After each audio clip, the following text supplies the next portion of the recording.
Washington 8-vaza. Buyuk Alloh shunday degan: Ey odam bolasi, sen mendan kimga nolayapsan? Menga o'xshash yo'q. Sen kimga nola qilishing kerak? Qancha vaqtgacha sen mening yodimni unutasan? Men esa sizning bunga muhtojligingizni talab qilmayman. Qancha vaqtgacha sen mendan chekinsan? Men esa o'z qulimni zo'rlik bilan qiynamayman.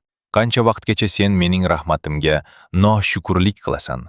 Qancha vaqtgacha sen mening kitobimni paymon qilmaysan? Men esa seni yuklamayman. Qancha vaqtgacha sen menga qattiq yurak bilan qarasan? Qancha vaqtgacha sen mendan uzoqlashasan? O'zingda mendan boshqa Robbing yo'q ekanini bilib ham. Siz kasallansangiz, mendan boshqa qanday shifokor sizni davolaydi? Siz menga nola qilasiz va mening qat'iy taqdirimga g'azablanasiz. Men sizga ko'p suv tushirib rahmatimni yubordim.